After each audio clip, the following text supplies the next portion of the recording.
Hello everyone, welcome to our channel Padhe India. My name is Prashant Chandra. First, I will give you a short information about myself.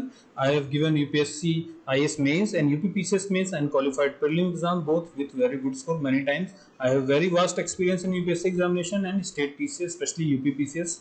We have developed a website named padheindia.com where you can solve test series for various competitive examination. Currently, we had made IS prelims test and UPPCS prelims test.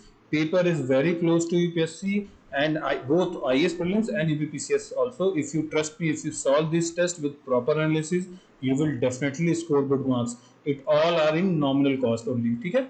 You can follow us on Twitter, FB, Instagram, where daily current affairs are being updated. I have given a link in description box. Now today's topic is the union and its territories. मैं बता दूं फिर से, ये लक्ष्मीकांत का Indian polity में पढ़ा रहा हूँ. इसके पहले मैंने प्रियम्बल पढ़ाया था आपको.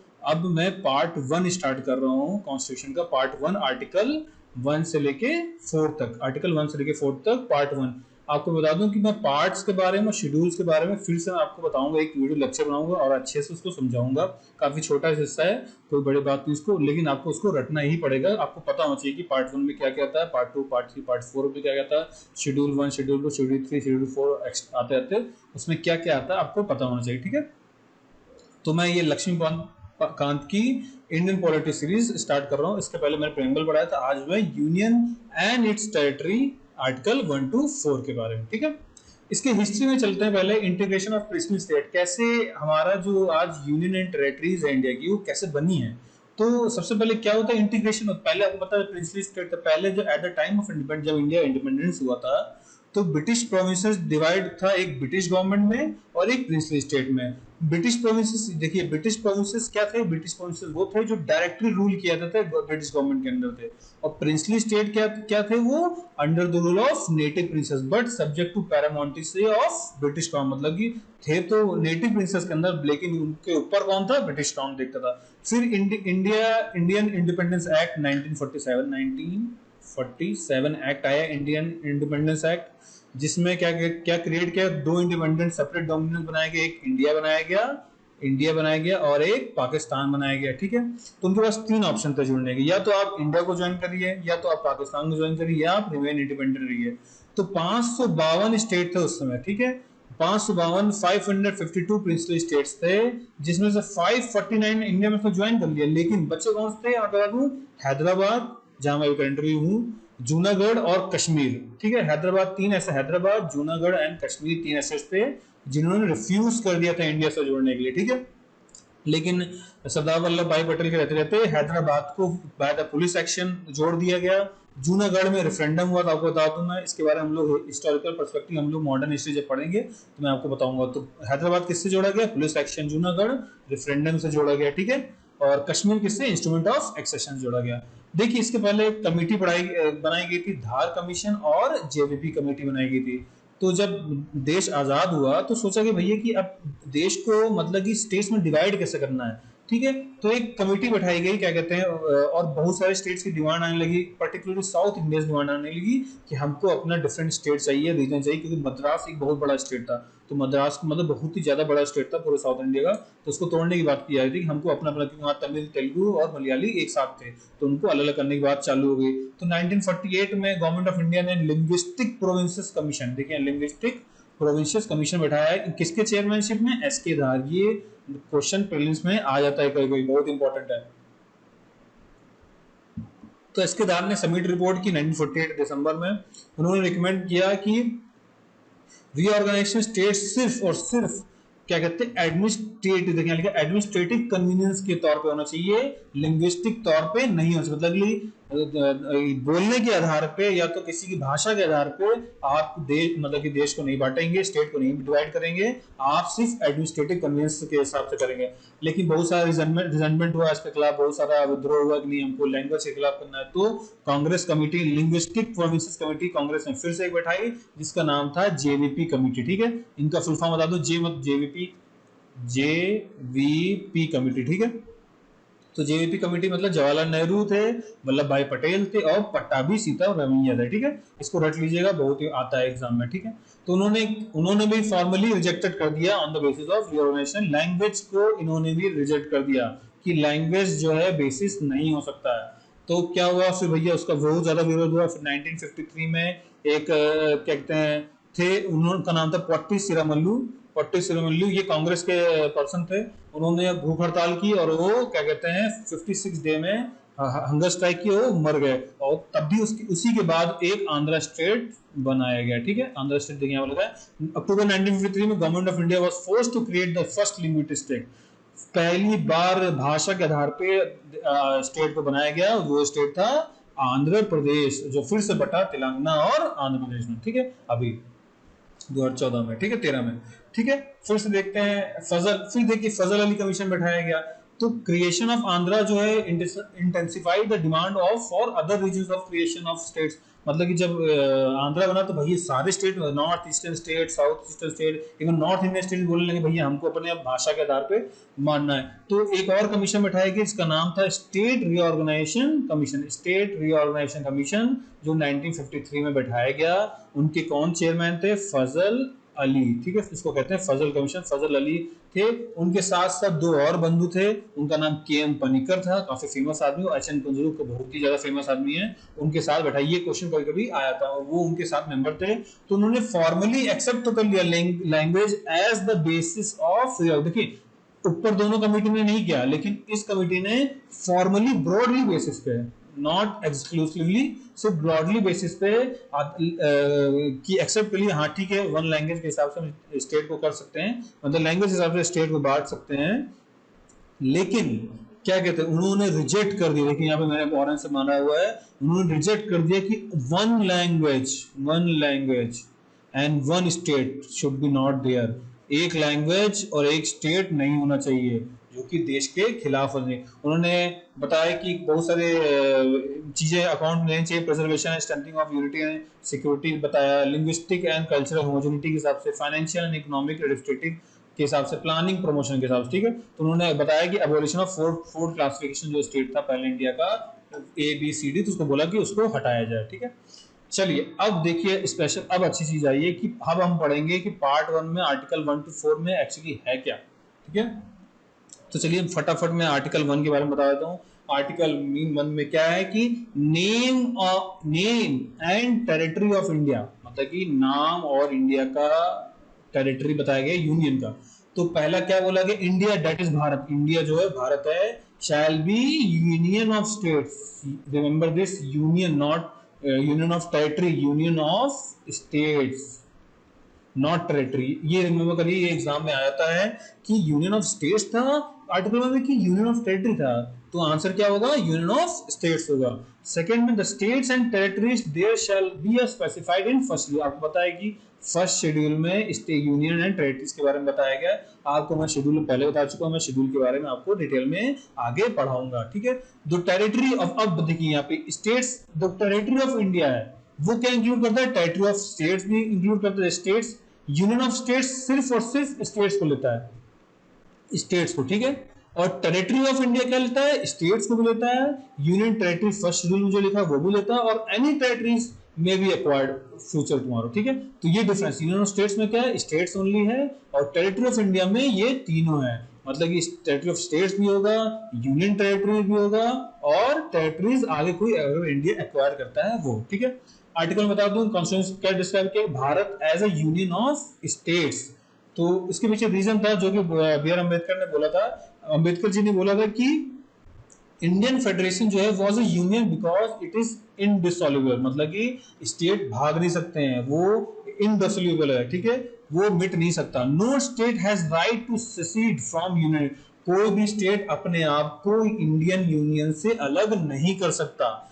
ठीक है, द फेडरेशन वाज नॉट, जो फेडरेशन इंडिया का है वो result of the agreement by states into join. कोई अग्रीमेंट, मतलब कि जो मान लीजिए इंडिया है, जो जो स्टेट डिफरेंट डिफरेंट बने हैं उनके बीच में कोई अग्रीमेंट नहीं हुआ है कि भैया हम आ गए हैं आपको साथ जोड़ने के लिए। जैसे अमेरिका में हुआ था, अमेरिका में क्या हुआ था, अमेरिका में हर स्टेट का अग्रीमेंट हुआ था, वो अपने साथ आया था, बड़ा एक यूनियन बनाया, United states of America. But United states of India नहीं है, इंडिया में स्टेट्स ने अग्रीमेंट नहीं हुआ था, स्टेट्स जो है वो यूनियन को छोड़ के नहीं जा सकता। ठीक है, federation was not result of agreement by state to join federation, no state has right to secede from it.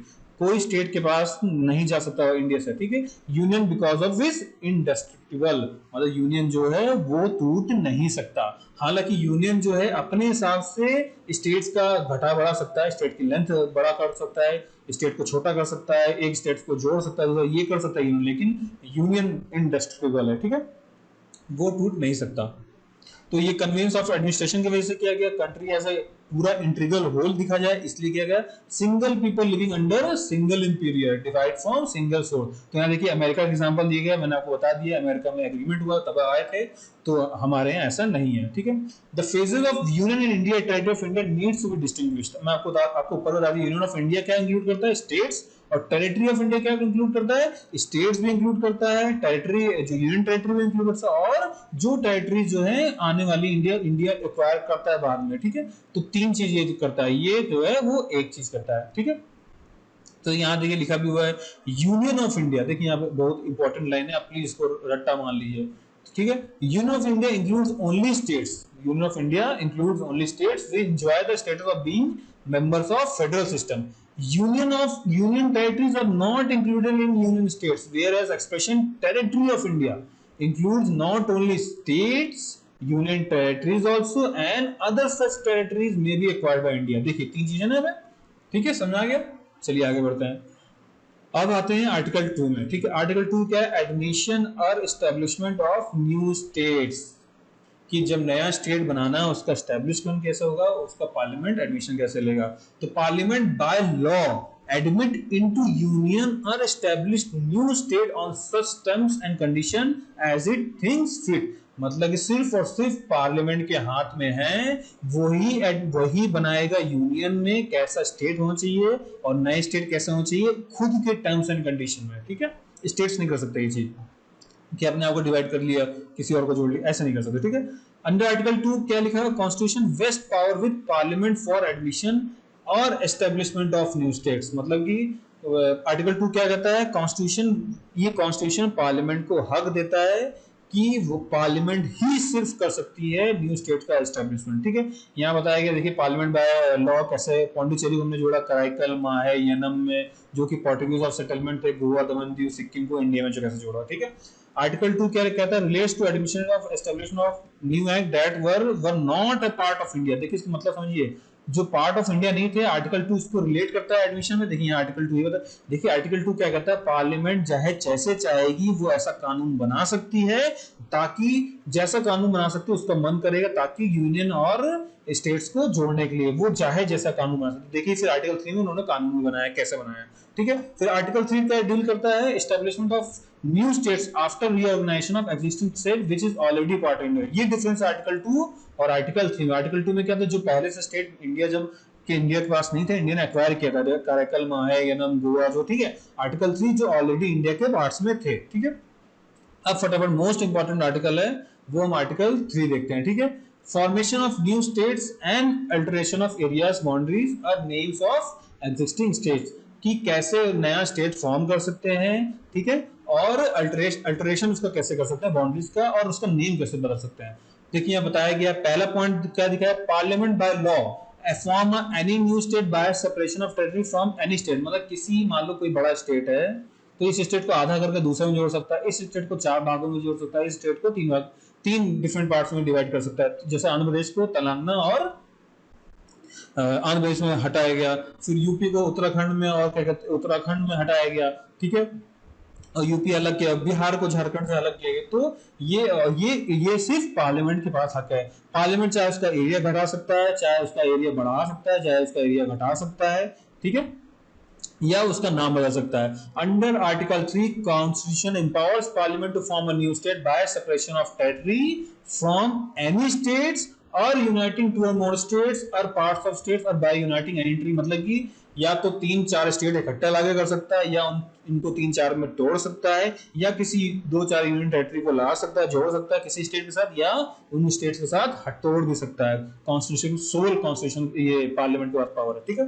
Constitution further state है parliament has the power to increase, parliament के पास ही पावर है या तो जोड़ना है तो घटाना स्टेट्स का, ठीक है।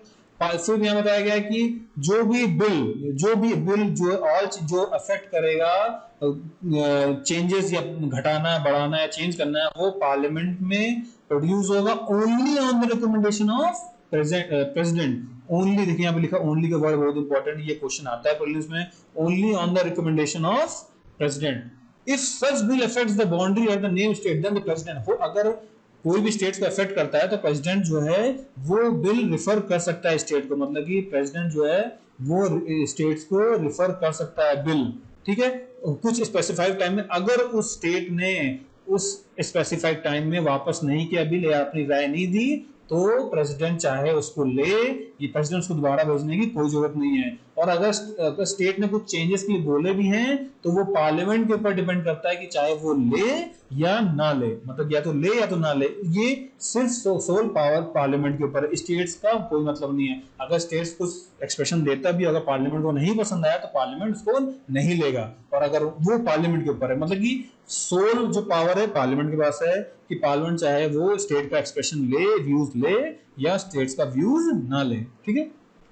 Parliament is not bound to accept और act upon the views of state legislature, यहां मैंने बता दिया। और ये जो है बिल जो है वो सिंपल मेजोरिटी से पास होता है, कोई बिल आएगा वो सिंपल मेजोरिटी से पास किया जाएगा पार्लियामेंट में, ठीक है।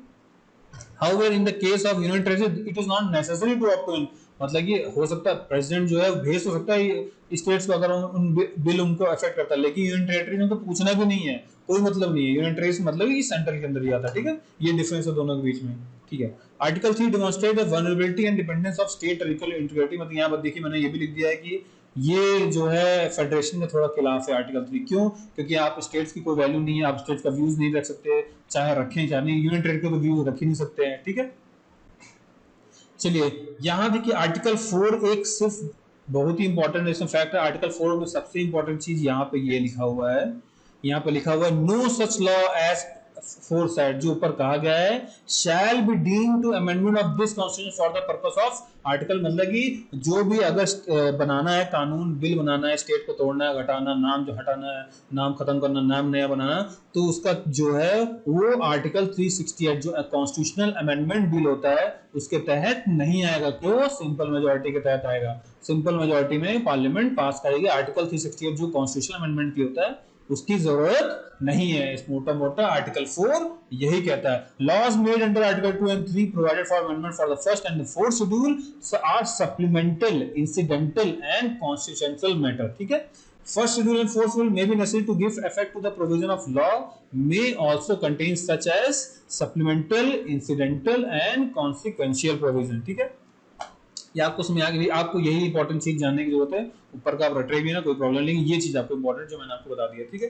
फोर्थ शेड्यूल में आपको मैं पढ़ाऊंगा भी शेड्यूल। फोर्थ शेड्यूल में क्या है, number of seats allotted to states in Rajya Sabha.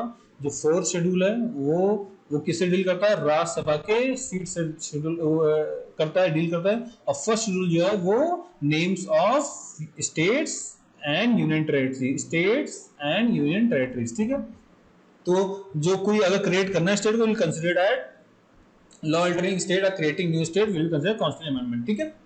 चलिए नो आपको मैंने बता दिया यहाँ पे कि देखिए यहाँ पे मैंने जो पढ़ाया है वही चीज इन्होंने यहाँ लिखी हुई है, ठीक है, कि no law altering existing states और creating new states shall be considered as a constitution, मतलब कि आर्टिकल 368 के तहत नहीं माना जाएगा, ये सिर्फ और सिर्फ सिंपल मेजॉरिटी में आएगा।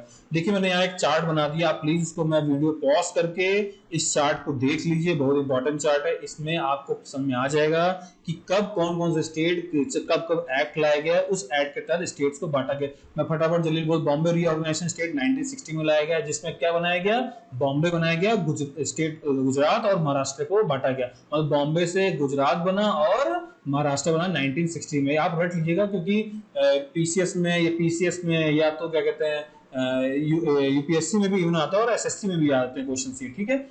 फिर 1962 में नागालैंड आया, उसको बनाया गया। फिर पंजाब रीऑर्गेनाइजेशन 1966 में आया, पंजाब को दो में बांटा गया, पंजाब और हरियाणा में 1966 उसका पंजाब बना। फिर हिमाचल प्रदेश को बांटा गया 1972 में। फिर देखिए मिजोरम, मणिपुर, त्रिपुरा जो कि पहले नॉर्थ ईस्टर्न एरियाज में आता था उनको बांटा गया 1971 में, ठीक है। मिजोरम को स्टेट बनाया गया 1986 में। फिर सिक्किम को स्टैब्लिश किया कॉन्स्टिट्यूशन के द्वारा, एसोसिएट स्टेट था सिक्किम, उसको एसोसिएट स्टेट कहा जाता है, जो कि 1975 बनाया गया। फिर स्टेट गोवा एक्ट आया 1987 में। इसी करते देखिए उत्तरांचल में आपको बताया था 2000 में आया एक्ट आया उत्तर प्रदेश रीऑर्गेनाइजेशन एक्ट 2000, जो कि 8 नवंबर को बनाया गया 2000 में, जिसमें क्या गढ़वाल है इसको उत्तर प्रदेश का अलग कर दिया उत्तरांचल में, ठीक है। छत्तीसगढ़ को बनाया गया मध्य प्रदेश से। फिर झारखंड को बनाया गया बिहार रीऑर्गेनाइजेशन एक्ट 2000 में, ठीक है। स्टेट ऑफ तेलंगाना 2014 में देखिए बनाया गया, ठीक है, जून 2014। Andhra reorganisation act 2014। So guess बहुत ही सिंपल टॉपिक है, आपको आर्टिकल 1 से लेके आर्टिकल 4 तक आपको रटना है। आपको बहुत ही सिंपल सा चीज है और पार्ट 1 का हिस्सा है, ये आपको रिमेंबर करना है इसमें, ठीक है। सो गैस आप प्लीज चैनल को सब्सक्राइब करिए, फॉरवर्ड करिए। हम लोग बहुत मेहनत कर रहे हैं वीडियोस बनाने में। हम लोग ने पेपर बनाया, प्लीज पढ़ेindia.com में जाइए। मैं यहाँ लिख देता हूँ फिर से, पढ़ेindia.com में जाइए, आपको सारा मटेरियल मिल जाएगा, आपको टेस्ट सीरीज मिलेंगी। आप अभी हम लोग ने करंटली पीसीएस के लिए और यूपीएससी के लिए टेस्ट सीरीज बनाई है। अभी हम लोग एसएससी के भी डालने वाले हैं कुछ दिनों में, और आप बाकी के क्वेश्चन एग्जाम्स के भी आ जाएंगे। आप जाइए, बहुत ही मिनिमल कॉस्ट में, आप उसको प्लीज लॉग इन करिए, फ्री टेस्ट भी उसमें पढ़ें, आप फ्री टेस्ट भी लगाइए, ठीक है। So guys stay safe, stay